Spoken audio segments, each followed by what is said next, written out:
Hello everybody, this is Sniping is Fun speaking, and here we are again with another Super Smash Bros. Topic. Today's topic is basically going to talk about Capcom. Now, why would I be talking about Capcom? We already have Mega Man and whatnot. Is it really going to be anything else? Well, for Smash Bros. 4, certainly I would say no. No, we're not. I'm talking about the future of Smash Brothers.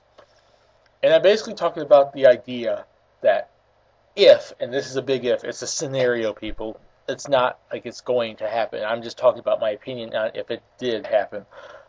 If Nintendo eventually bought Capcom, what would that mean for Smash Brothers? And in the long run, it basically just means that there's a lot more characters and stuff to basically add. But is this a good thing or a bad thing, really, if you really think about it? It can really go either way. Now, I could say it's a good thing because guess what? We can throw in so many of Capcom's franchises and characters that it's going to add to Smash Bros. A lot. Oh, look, we can throw in Phoenix Wright, we can throw in Ryu, we can throw in Dante, we can throw in the Monster Hunter, we can throw in a lot of different characters. The bad side? It takes away from the Nintendo franchises that you have to get in. It's going to take away from Sin and Punishment. It's going to take away from Golden Sun. It's going to take away from Advance Wars. It's going to take away from Custom Robo. It's going to take away from Dylan. It might even possibly take away from Splatoon. It's going to take away from a lot of Nintendo franchises that have yet to get into the games. Elite Beat Agents, Wave Race, 1080.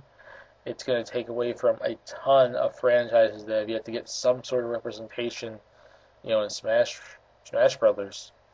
And it would kind of make the roster a little too, in quotations there, Capcom, because we're going to be throwing in so many Capcom characters. Unless Sakurai or whoever eventually takes the leads of Smash Brothers in the future regulates who can and cannot be playable and who's just strokes of music and whatnot. So, in the long run, Nintendo buying Capcom would be great for Nintendo themselves, be able to actually use their franchise alongside Capcom's franchises, would actually be able to own a lot of these characters and be able to do a lot with them. When it comes to the Smash Bros. Universe, there's kind of both pros and cons, which would also be in terms of Nintendo themselves with their franchises and whatnot, what games they release. But I'm talking about Smash Brothers here.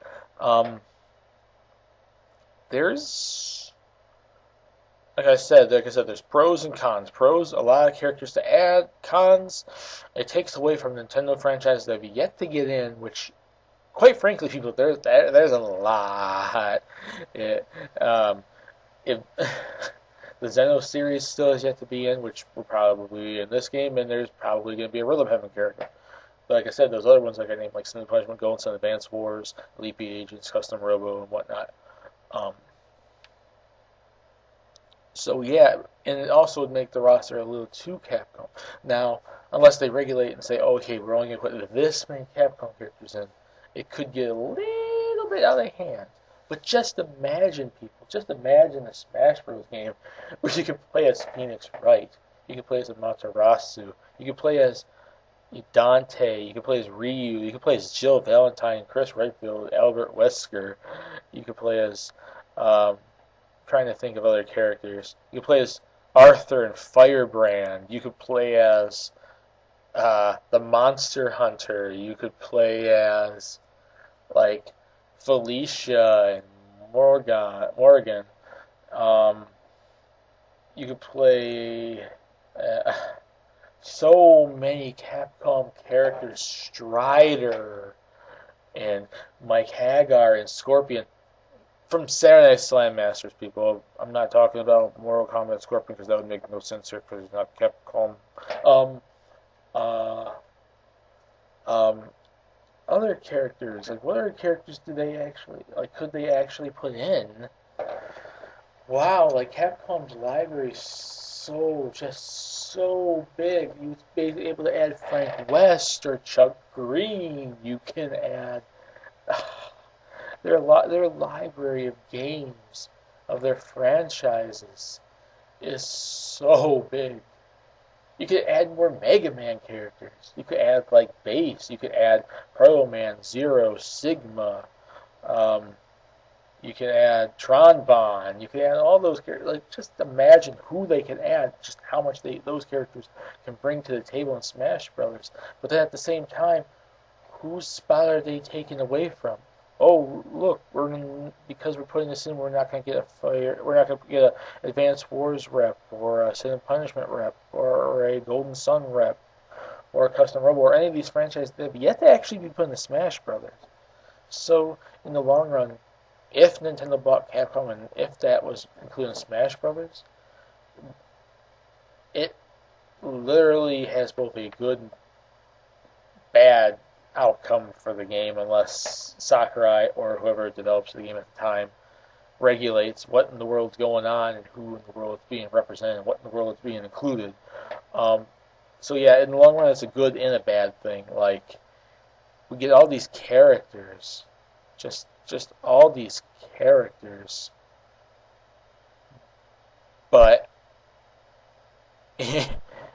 we're losing out on what makes Smash Brothers, and that's Nintendo characters. And even though if Nintendo bought Capcom, all these Capcom characters would be Nintendo characters, they take away from the characters that were Nintendo since day one. That's the bad thing. Oh, we could have Cody and Guy from like Final Fight, but then it takes away from someone like Issa Joe, Andy, Aaron, Ray MK3, the Elite Beat Agents, Dylan, the Inklings, someone from Xenoblade Chronicles X and whatnot. And that really is a two-edged sword that we both get something good, but we get something bad because we lose out on stuff while getting that good. And that is really kind of bad. So yeah, that's basically my opinion. There's good and the bad in this thing. If they bought Capcom, it means a lot of cool characters, but it means a lot of what we're going to lose out on in Nintendo franchises, miscellaneous franchises being represented. That's basically my opinion. What do you guys think? If Nintendo bought Capcom, what would it mean for Smash Brothers? What characters would you like to see from Capcom including Smash Brothers? If such an event actually happened, if that scenario eventually played out, what characters would you want to see? And would you want to see it? Would you want to see them buy Capcom and put these characters in there? What characters would you want to see? And do you think it would be a good or bad thing to include these characters in Smash Brothers? Put in the comment section what you think, and we could discuss that all you want. My name is Sniping's Fun. Hope you guys like this video. Peace. Please subscribe if you want to. See you in my next video, and have a nice gaming day, everybody. See you all later.